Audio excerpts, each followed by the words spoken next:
Primero esta iniciativa ciudadana y después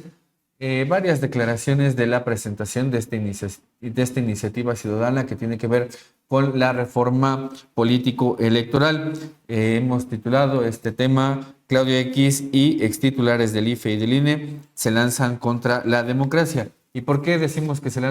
lanzan contra la democracia? Porque hay que recordar que está en ciernes una serie de diálogos, de escuchas por parte de la Comisión Presidencial para la Reforma Político-Electoral, para reformar la cantidad de legislaciones que tienen que ver en materia político-electoral. Es parte de ese plan B que no pasó en el sexenio anterior, el del expresidente el del expresidente Andrés Manuel López Obrador, pero que tiene que ver con la reforma que se hizo en 2014 y ahí sí fue la reforma que hicieron en el sexenio de Enrique Peña Nieto, en donde estuvieron varios de los que participaron en esta iniciativa ciudadana y también en la presentación de esta iniciativa. Comenzamos viendo este video de Claudia X González, en donde anuncia también parte de esta iniciativa Creemos México, y vamos a regresar con comentarios. También gracias a las decenas de organizaciones que a lo largo y ancho de la República se activaron para ayudarnos a conseguir este hito histórico. Desde SOC Civil México, en el trabajo extraordinario que hace en las redes, Sí por Chihuahua, las colmenas aquí en el centro de la ciudad y del país, el Frente Cívico Familiar de Yucatán, en fin, me podría aquí seguir mencionando. Todas estas organizaciones están siendo reflejadas acá en la pantalla, todas muy activas en esta gran cruzada ciudadana. Pero quiero hacer mención especial de dos de esas organizaciones, Proyecto México y Creemos México, aquí representadas dignamente por los oradores que me precedieron en el uso de la palabra y que, a no dudarlo, han sido los y las protagonistas esenciales en esta campaña para recolectar firmas ciudadanas. Se han pasado una cantidad de días y de semanas increíbles en pueblos, en ciudades, en mercados, en centros comerciales, en escuelas, en universidades. En fin,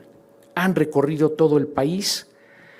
para defender su derecho a un voto libre.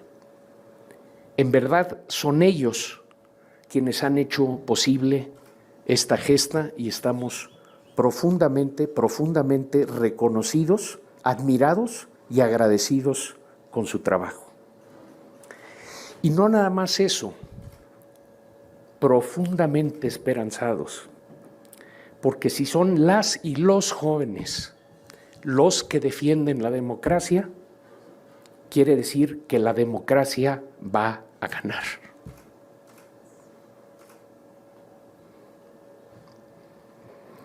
Gracias también a los medios presentes, por supuesto, y a los más de 125 medios noticiosos que aquí en la capital y en toda la República, porque hemos estado de gira los últimos 2 meses recorriendo todo nuestro hermoso país, que nos han abierto puertas, micrófonos y pantallas para dar a conocer la amenaza autoritaria que se cierne sobre México,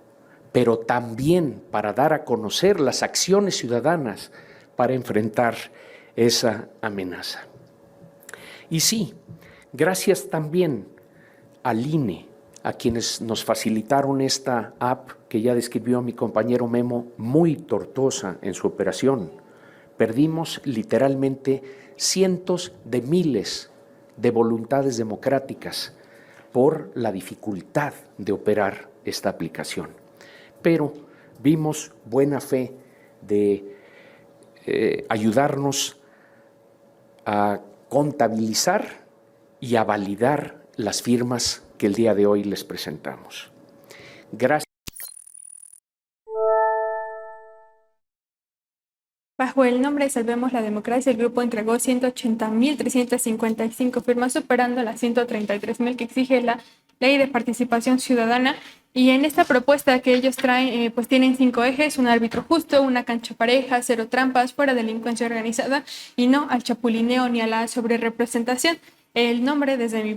punto de vista, Salvemos la Democracia, evidencia también esta estrategia discursiva que han instrumentalizado a partir de este concepto. Hoy hablan de salvar la democracia, pero no tenemos que olvidar que son los mismos actores que defendieron procesos electorales profundamente cuestionables, como los del 2006 y el 2012, y es un doble estándar que, desde mi punto de vista, y esperaría que también el de la mayoría de nosotros, debilite también la credibilidad de este relato que ellos manejan y exponga realmente que lo que realmente les preocupa no es la democracia, sino la pérdida de su influencia política. Y en este mismo sentido, el día de ayer también Claudio X González habló sobre esta parte del autoritarismo que amenaza a México, una vez más cuestionando el gobierno de la presidenta Claudia Sheinbaum Pardo y hablando de este autoritarismo pues inexistente, porque si en realidad existiera el autoritarismo, ellos no podrían estar deslegitimando constantemente su gobierno y ofendiéndola como lo han hecho en otras ocasiones. Escuchémoslo. Sigue, como lo comentó Memo, llevar nuestra evidencia a la Cámara de Diputados. Nos vamos de aquí con estas 180 carpetas a ver a la presidenta de la Cámara de Diputados y entregarle nuestra evidencia. Sigue entregarla también a cada uno de los partidos políticos que tienen representación en el Congreso Nacional y también a las y los coordinadores de dichos partidos en la Cámara de Diputados y la Cámara de Senadores, porque queremos que la conozcan, que la valoren y que vean que está respaldada por 188,000 demócratas mexicanos. Sigue presentar la iniciativa en febrero próximo, formalmente, ante el Congreso, para ser discutida, debatida, dictaminada al mismo tiempo que la iniciativa que presentará la presidenta Sheinbaum. De un lado, una iniciativa desde el poder, para el poder; desde el otro lado, una iniciativa ciudadana, democrática, para defender el voto libre. Sigue también, como lo comentó Ana Lu, hacer valer en el debate público y parlamentario la voluntad firme de esos 188,000 demócratas en todo nuestro país. Seguir formando ciudadanos, sobre todo en las siguientes generaciones, porque ese es el mejor antídoto para el autoritarismo que amenaza a nuestro país.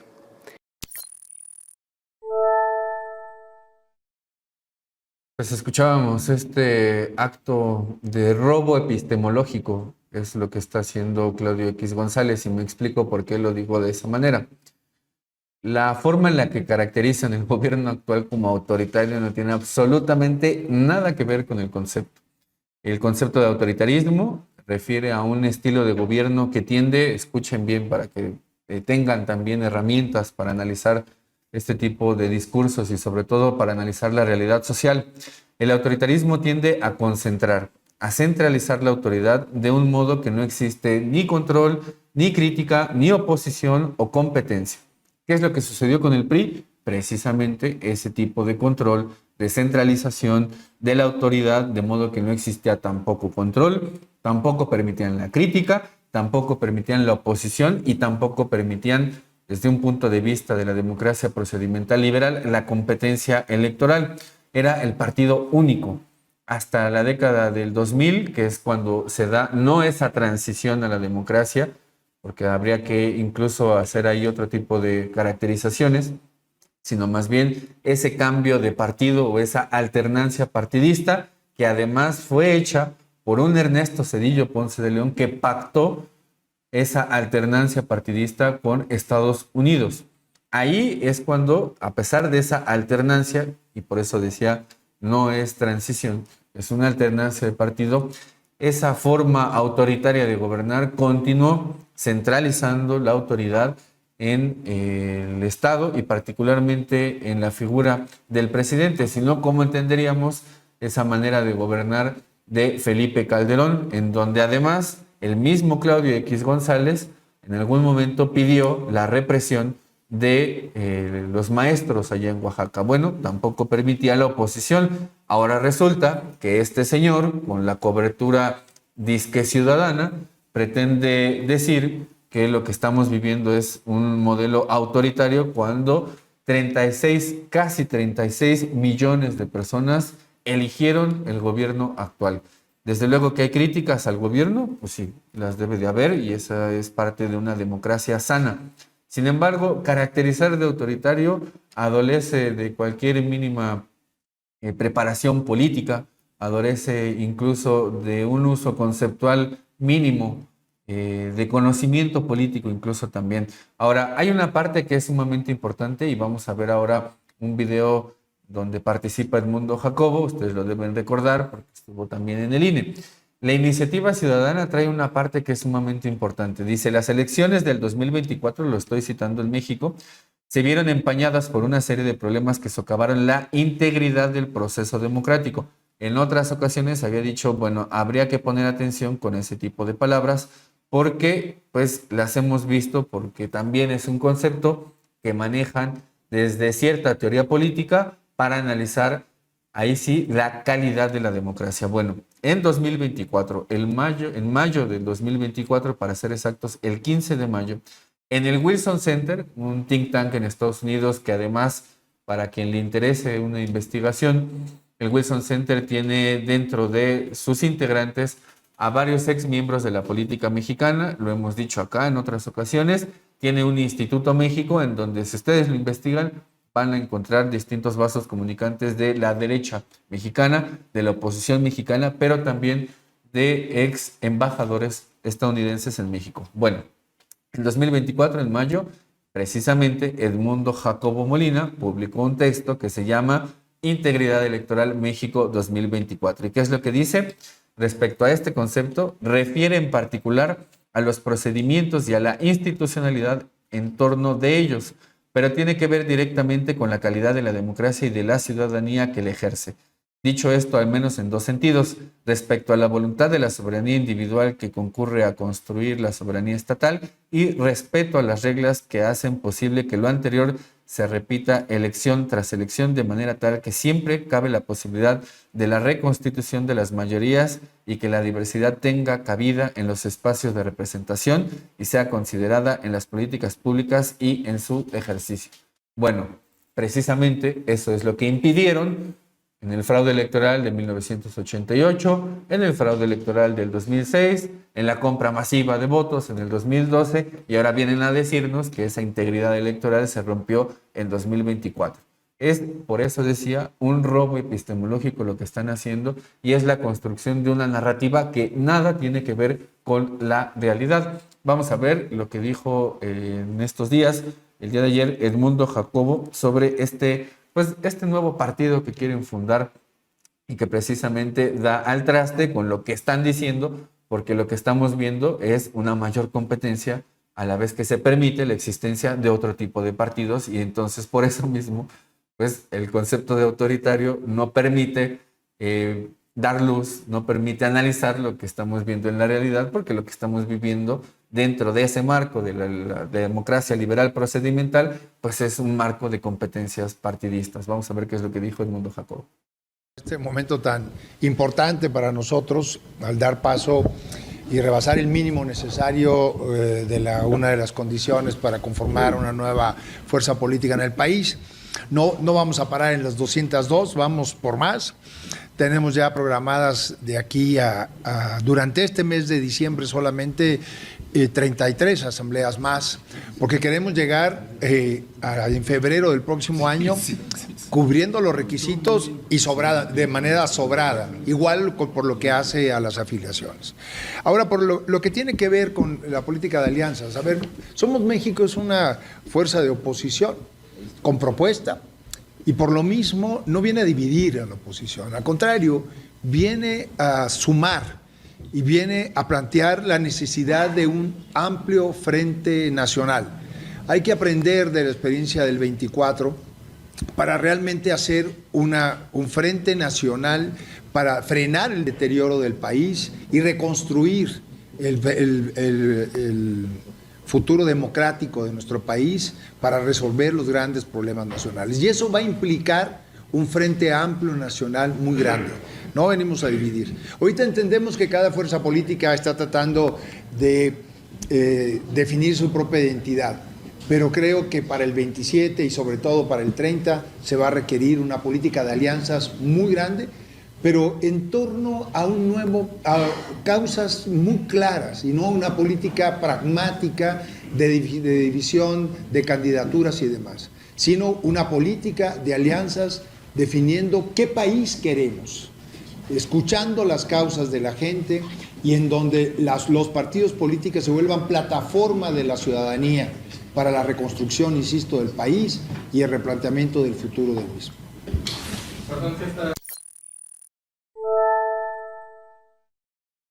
Entre los planteamientos centrales que ellos manejan, pues está esta parte del modificar el financiamiento. Ellos dijeron el día de ayer que el 50% se distribuye de forma igualitaria y el otro 50% según el porcentaje de votos obtenidos en la última elección de diputaciones. Hablan sobre la reforma del artículo 41 constitucional para redefinir la propaganda gubernamental y evitar vacíos legales en la comunicación institucional y limitar esta parte que les hablaba ya del chapulineo legislativo. Lo que ellos dicen es: si un legislador abandona el partido en el primer año, entra en el siguiente. Si ocurre en el segundo, queda como independiente y solo a partir del tercer año podría sumarse a otra bancada. Estas propuestas que parecen técnicas, en teoría, en realidad buscan reequilibrar este terreno a favor de esta oposición tradicional que ha traído gobiernos neoliberales hacia el país. Hablando específicamente de la modificación al financiamiento de partidos, pues esto representa una medida para nivelar la cancha en la realidad, favorecería a partidos con menor respaldo ciudadano en la actualidad. Es una forma también de frenar el proceso electoral que ha contenido también el partido de Morena, sin tocar los problemas estructurales del sistema de representación. Estos ajustes pues están básicamente diseñados para reestructurar el equilibrio político previo al cambio que se hizo en 2018. Sobre el tema del chapulineo como bandera moral que evita el fondo del problema, pues aunque regular el chapulineo puede ser un debate legítimo, en este caso más bien funciona como un distractor, puesto que se coloca como una prioridad que no altera la correlación real del poder legislativo, mientras se evita discutir la representación efectiva, las listas cerradas o la transparencia en el financiamiento privado. Y sobre esto mismo habló ayer el funcionario Lorenzo Córdoba sobre la reforma electoral. Este personaje que tenemos que recordar ha hecho pues comentarios bastante racistas en el 2015 hacia una comunidad indígena cuando acudieron a pedir ayuda y él simplemente le respondió burlándose. Escuchémoslo. Es cierto, no se conoce todavía una reforma electoral desde el Ejecutivo,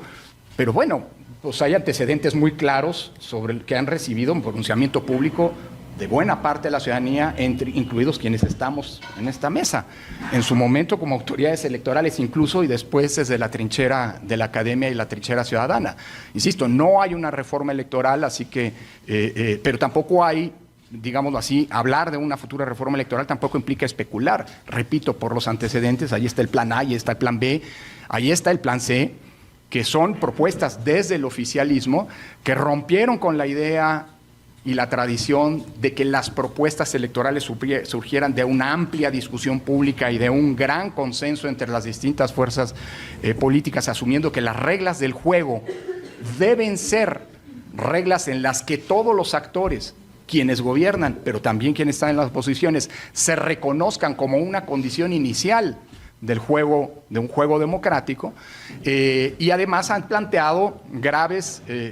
o implican graves regresiones respecto de los que son los puntales fundamentales. El documento que verán de nuestra construcción democrática, el documento que verán en enero, es un documento que recupera justamente lo que podríamos decir los pilares fundamentales de la construcción de nuestro sistema electoral, insisto, en clave democrática, que son esencialmente, uno, la construcción de un sistema electoral creíble, cierto, digamos, con autoridades autónomas y que generen confianza y transparencia en los procesos electorales. Dos, un conjunto de condiciones de equidad en la competencia electoral. 3, una institucionalidad electoral independiente, autónoma y profesional en su gestión. Y 4, un sistema de representación política que permita el reflejo, no solo la expresión y la coexistencia del pluralismo, sino su reflejo en los espacios de representación. Esos son los grandes conquistas democráticas y esos son los grandes pilares que creemos vale la pena defender, y son justamente los pilares en donde las iniciativas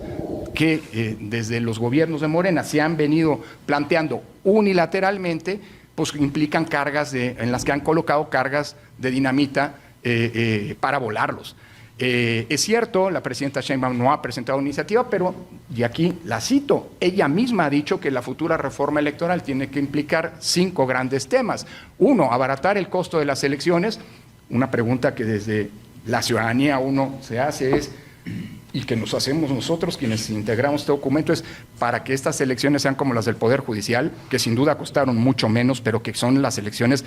con la menor calidad de integridad democrática de nuestra historia. Es decir, para decirlo en breve, las elecciones baratas implican que ya no sean los ciudadanos quienes reciban y cuenten los votos como condición esencial de una elección libre y auténtica. 2, Bueno, pues lo que les gustaba, desde luego, pues que era la dote matrimonial pagada con recursos del INE. Ese tipo de democracia es la que extrañan, la costosísima, en donde cobraban millones y millones de pesos del erario público mientras la población se hundía en la pobreza más atroz en el periodo neoliberal. Esa mesa en donde estaba sentado Lorenzo Córdoba, Valdés Zurita y también Edmundo Jacobo concentra, para que tengan una dimensión de lo que implica ver esa representación en esa mesa, implica 2 fraudes electorales, actos de represión, como el que mandó o el que mandató Claudio X González en contra del sindicato, en contra del Magisterio Nacional en esa época atroz de Felipe Calderón. Concentra también actos de probable latrocinio, la venta de la patria, porque son una bola de entreguistas también, un acto profundo de venta de la patria, como el que vivimos en los periodos de Felipe Calderón o en el periodo también de Ernesto Zedillo Ponce de León. Implica también pensar que en esa mesa hay racismo y hay clasismo, como el que se ha evidenciado con Lorenzo Córdoba. Así que toda esa cantidad de expresión daría la dimensión no de una marea rosa, sino de una mafia rosa, que es la que está detrás de este tipo de mesa que ahora se presenta como ciudadana. Y también ahí, y por eso decía que esa mesa concentra 2 grandes fraudes, por lo menos, de la historia política reciente mexicana, pues también estaba en esta mesa Leonardo Valdés Zurita, quien también participó y habló de la siguiente manera. 2027 va a ser una elección muy grande, y tiene razón Edmundo Jacobo. Somos México no llega a dividir, sino llega a sumar esfuerzos para justamente abrir un proceso que nos permita la reconstrucción de la democracia en el país. Pero esa política va a tener que ser diferenciada en términos de elecciones locales y elecciones federales. ¿Por qué? Porque la ley establece que los partidos recientemente registrados en elecciones federales no pueden hacer alianza en su primera participación, de tal suerte que por ley Somos México no podrá hacer ninguna coalición en la elección federal de 2027.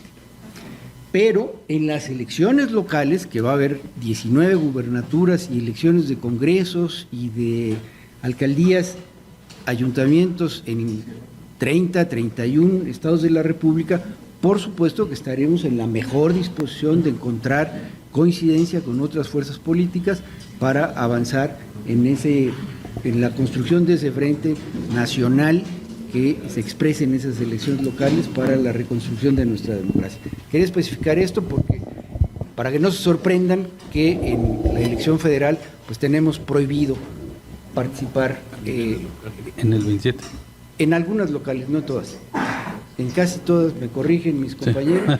en muchas de las elecciones locales también hay esa prohibición.